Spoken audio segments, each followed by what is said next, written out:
In October's AILA Interview of the Month, Robin Dalton, AILA member and immigration attorney with Rise Law Center, recognizes National Domestic Violence Awareness Month.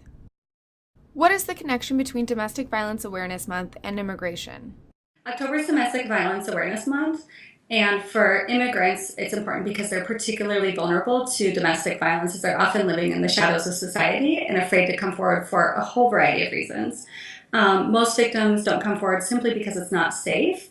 Oftentimes when you leave an abusive relationship or when you contact law enforcement, this is when you're at the greatest risk of homicide from your abusive partner. Immigrants, particularly those who are undocumented, are often more vulnerable as their abusers will use the lack of immigration status against them. So this could be something as simple as, threats of if you do report or if you do leave me, then you will be deported from the United States, or worse for many, if you report or you leave me, then your children will be taken away from you permanently. A lot of underdocumented immigrants don't even know that they have those types of protections from law enforcement in the United States. And so a lot of times will continue to suffer in violence because they don't think that they can reach out to police or that they can seek court options for protections. There also is oftentimes fears of being ostracized by people in their communities, or full-on dependence on their abuser, either because they lack the ability for work authorization or the ability to access social services that are critical to leaving the violent home. How do you help immigrants who are survivors of domestic violence? So there are a variety of immigration options that are available for immigrant survivors of violence. This could include things such as VAWA self-petitions, petitions for UNT non-immigrant status, asylum, or battered spouse waivers for those with conditional residency, and more. At Rise, we work with anti-domestic violence programs and services throughout the state of Wisconsin to serve immigrant survivors. In our office, I recently had a client who received her green card and was able to visit her parents after not seeing them for over 20 years. When she came to our office 5 years ago, she had no idea that she qualified for any type of immigration benefit. When I met her, she simply said she was in a bad relationship. She did remember talking to police once, but she didn't think that it was anything that would qualify because she said it wasn't nearly as bad as the beatings and sexual assaults that she had suffered through the years.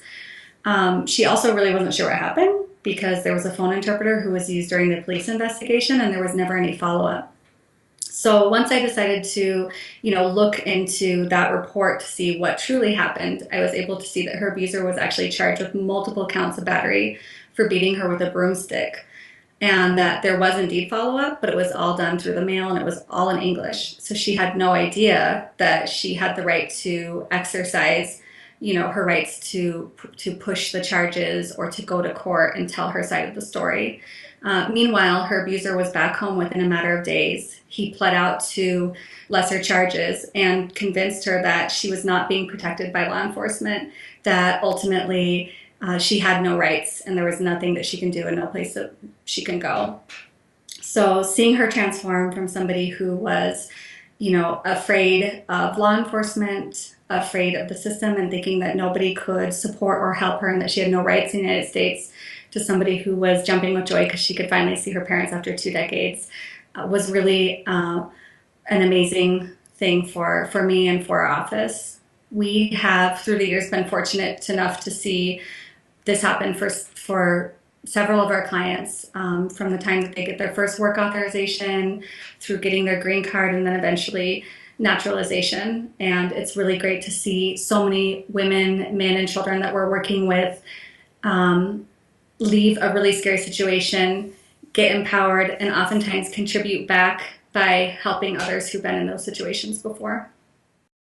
What can AILA members do in their communities to help? Well, for many survivors who we work with, they're either still in abusive relationships or have recently left a violent home. And oftentimes they have very limited access to resources, particularly financial, if they were dependent on their abusers. So one thing that AILA members can do is reach out to local nonprofits or domestic violence service agencies and offer to take on one of these cases pro bono, or at least low fee. And when we're taking on these types of cases, it's really important that we're cognizant that we're working with somebody who has suffered a pretty deep trauma in their life and oftentimes have needs that are greater than simply filing an immigration petition. So thinking about services a little bit more holistically and thinking about what is it that we can do to make sure that this person definitely has a safety plan in place, if they have any particular needs such as housing, mental health services. All of these things will help us as attorneys do a better job in their applications, as well as helping the clients. AILA's VAWA Use and Tease Committee is continuously pushing new policies and new processes, both for practitioners and petitioners for victim-based immigration remedies to achieve better outcomes. This has manifested itself in things such as working with USAIS to ensure that those who are waitlisted for non-immigrant status are now able to get work authorization. And most recently, we've been really successful in that USAIS has agreed to a parole program for non-immigrants so that they can travel in and outside of the United States. We're going to continue our commitment to these initiatives, and we really encourage all AILA members to get involved. Thank you, Robin, for joining us.